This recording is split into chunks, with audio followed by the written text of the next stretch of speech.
When I was a kid, I remember there were certain neighborhoods that explicitly let it be known they didn't want blacks moving around or moving in. And I mentioned this before in videos: Cicero, Berwyn, North Riverside, and there was many more. And it wasn't always a suburban. A lot of times they was within the city limits. But my mother and father always told me, don't spend your money where you're not wanted. But unfortunately, they didn't follow that rule all the time. And unfortunately, they couldn't, because in our communities, businesses were leaving out or closing down, or they wasn't getting the support or traffic they should have been getting. And a lot of times that's due to people overpricing or neglecting a demographic, or assuming that we don't do certain things. So we're almost forced to go outside communities. And so after a while, someone's saying, I'm tired of traveling 10 or 15 miles out of my way. Or I'm tired of traveling five or 6 miles out of my way just to go get this item from the store or go there. So why don't I move? And unfortunately, what we've done as black people, we've criticized those who've moved out of the neighborhood. It is not because we're trying to be white. It's not because we're trying to live white, whatever that means. It's just that you want to be somewhere where it's convenient. You want to be somewhere where the school systems might be better than in your neighborhood. You want to be somewhere where there's actual structure. Now, that's not to say every white community is like that, but we have to be honest. Resources are put more into their communities than anything. And a part of it is our fault by us not voting or knowing how to vote.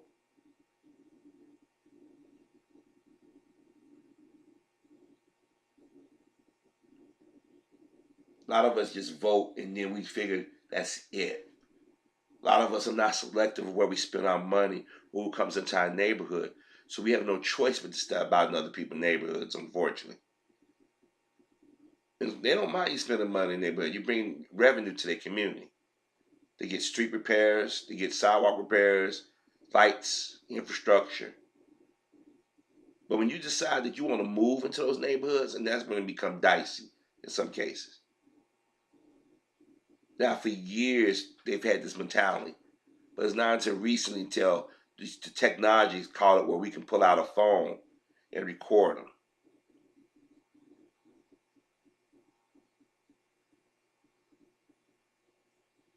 We've seen video after video of white men, white women, white teens questioning black people. Do you live here? Is this your community? Prove to me where you live. Now here it is, these men and women come in and out of our community for years and done all kinds of heinous things.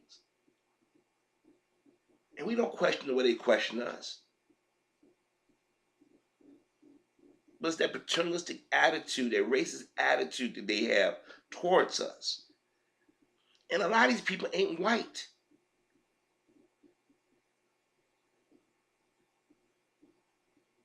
A lot of them are chasing whiteness. They want to be white. They want to intimidate you. They want to make you feel uncomfortable where you either move or you bow down to them.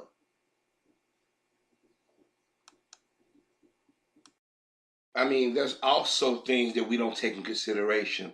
Like in our community, or I should say a predominantly black community, murders.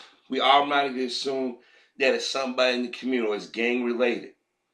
We never think that there are people who come from outside other communities and commit crimes in our neighborhood, even though we see people coming and going.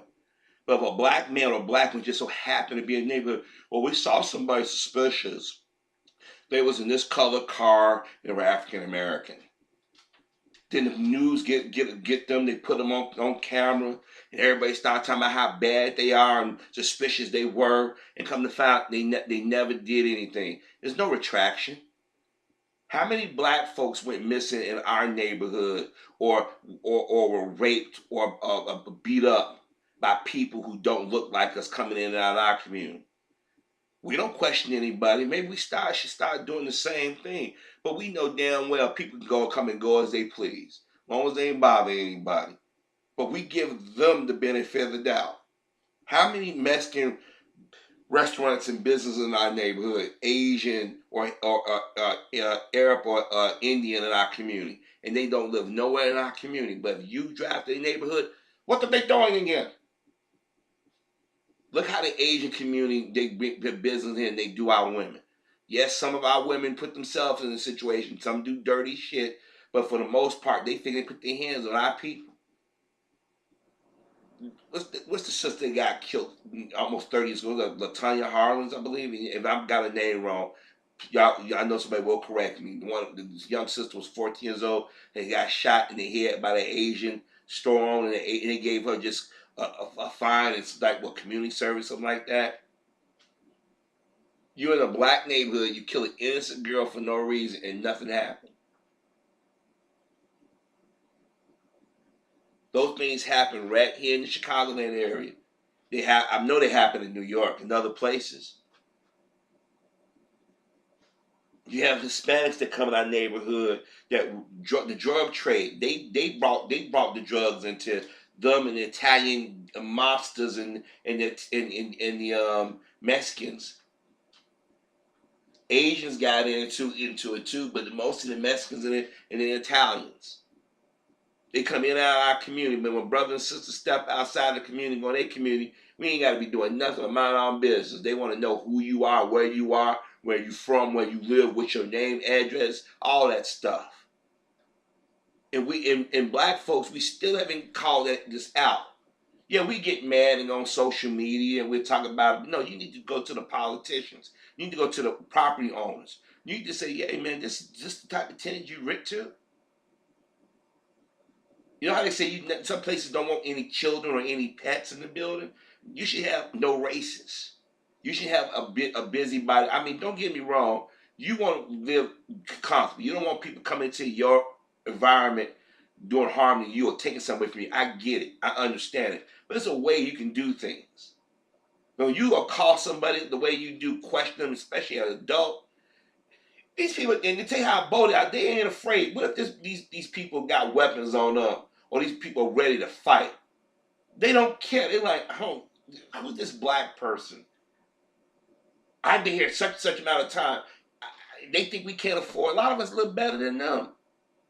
Me and my father was talking about this last night, matter of fact. We was talking about how a certain group of Americans, meaning white, don't have the stuff that we have, and they think that because we're black, we ain't supposed to have nothing. So they question our motives. They question where we belong. When I get in my truck, I've been at stoplights, or I've been at malls, or I've been coming out of restaurants. They see me walk to my truck, they looking at their vehicle, looking at my truck. Hey, is that a such and such? Yeah. That's expensive. Now, part of me will say, yeah, and then I'm like, nah. That nah, it pisses them off more because they're like, well, what do you do for a living? I haven't had people ask me, what do you do for a living? I said, that's personal. Well, I didn't mean nothing by it. Yes, she did, because I don't ask people what they do for a living unless there's a conversation that comes up related and say, oh, you work in the medical field?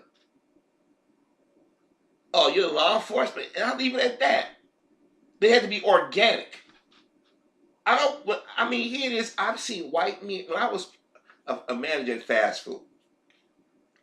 And I remember when I used to work them, and anybody knows managers, we work late. If you're working at night, you're working late hours a lot of time. Because you're dealing with all the foot traffic of the day. You're doing paperwork and all this stuff, and at night, you're on your way home, you see a white woman. You see a white man. You're like, I know they don't live on here on the west side. And even if they did, you know they have a certain look. White folks that live around black folks or poor whites, they have a certain look. I'm like, they driving a Nissan Max. What they doing over here? I don't even go hang out over here like that. I remember one night, I guess I was in a good mood. I was up and I said, I'm gonna take the scenic route. I'm just gonna go for a ride around the city. It's late. I know there's no traffic. I won't be bothered with. Just want to go out and get some air. I wasn't ready to go home. So I said, let me drive through the neighborhood my parents grew up with. They grew up in. Now, some of those people are I would consider my grandparents' age group or older. They're gone. There may be some still hanging around. They gotta be up in their 90s now. But their children or grandchildren who got those properties willed to them, that's been paid off. They just paying private taxes. They trying their damnedest to maintain it. Now I'm away off Pulaski and what was that? Cermak. And I said I'm gonna go down the street and see how the old block is. I see a white man and a white woman running out of this building and hauling ass. And I'm curious. I said, where they going? So I drove right behind them, and they drove right into Cicero. And I like, oh, I know exactly what they were doing. They was scoring some drugs. Now I know white police officers or black police officers or Hispanic police officers are patrolling that neighborhood. You mean tell me you didn't see this white couple circling that block, going down the side street to get on the main street and park their car and get out and go into a building that you know and white folks living in, and then drive nonstop into Cicero, no questions asked. Now this is like 96. I never forget that. But let that been reversed. Let that been a black couple going into in Cicero, parking their car and coming out of a building that time of night. Cicero police or even Chicago police, depending on where you was driving to, would have stopped them. This is why they feel they got it. They can say and do what they want because nobody never holds them to the same standards they hold us to. Now, one can argue, well, I watch the news and I hear about these kids coming through, these people coming through committing crimes. Yeah, but white folks coming out communities and committing crimes. You don't think they're breaking our homes? You don't think they steal our cars? You don't think they cause fires and things of that nature? You don't think they murder or kidnap or rape? They do the same things. But you don't never see a video of black people accosting white folk or other groups saying, "What do you don't belong here," but they'll do it to us in a heartbeat. I would say this to my brothers and sisters: you vote, you pull your money together, stop buying property. We get private security. We do the things that they do in their communities. You go get legal weapons. So if you're a homeowner, somebody come in your property unannounced, you can deal with it, and the law gotta protect you. But the reason why I say all that is because this guy right here decided that he wanted to question these black guys, saying that I've been here for 27 years and I've never seen you. And the brother like, I've been here for a year. Where you from? What's your name? Where you from? I mean, he's giving them like he's a cop, like he's their master. Like, boy, I told you to tell me where you belong.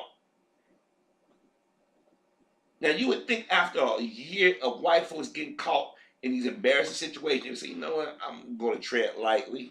I don't want to be on social media. I don't want to be seen as a racist. But see, when they do this, they still do it knowing that they can be recorded. That tells you they comfortable. They know what they are. They know that they don't like black folk. The idea of a black person living where they live at, it messes with their head. That's why a lot of them run away. I can't be seen living next to no colored person. And I'm being nice by using the term colored. I got a wife and daughter. I got a wife and son.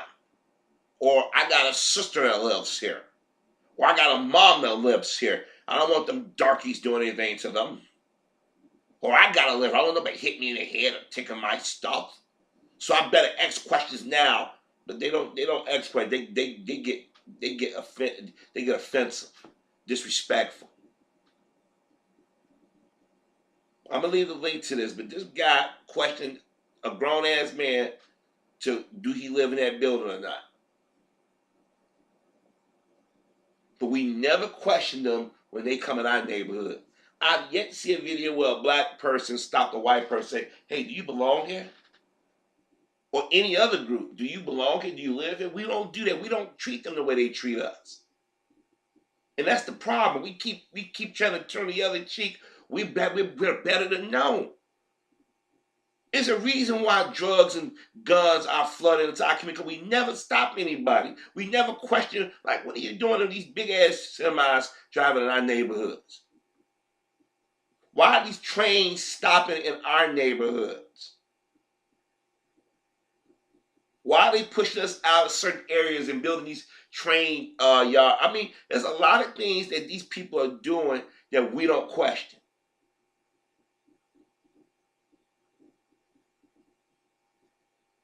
But they question your every move like you're a slave. They have in their head that they still like they want to be slave masters. And you got people that y'all keep saying they're white who are not. They want to be a part of that group because they know if they don't join them or stand with them, they're gonna be treated like you. That's why the so-called Hispanic community been bitching and moaning about the migrants because they're afraid they're gonna be treated like black folk. But the thing is, they already been treated with Trump and them did what they did for Puerto Rico. When they separate these families, they telling y'all they don't see y'all as Caucasian. They never have. They just use y'all to increase their numbers. But the thing is, when they see us getting treated away, they still say, "Well, I'm still trying to pretend like I'm white. I'm still going to vote this. I'm going to support Donald Trump and people like them." But when we get mistreated, everybody's silent. Now all of a sudden they complain about their culture and things. I'm like, wait a minute. We were telling y'all this stuff is going to happen. They're questioning us where we belong. Y'all see how we feel. But y'all help encourage them, or you have people from your communities that want to be like them, and they're questioning black folks wherever we go, young or old, straight or gay, well off or not. When y'all watch this video, y'all gonna be incensed. You know what I'm saying? This guy got some nerve questioning his brother. Do he live here? And what's his apartment and all this other stuff? We don't do that to them, and maybe we need to start doing that when they come in our communities. What are you doing here? Do you live here? If not, you call the police. The police don't act. You go out and vote. You get in your alderman. You vote. You find people that's going to come in and going to police our communities. Because maybe it wouldn't be so many mysterious disappearances and murders in our community. There wouldn't be so many house fires or people accusing people of crimes they didn't commit. They make sure they won't let you know that this is a white man's or a white person's domain. And if we don't think you belong here, we're going to check you.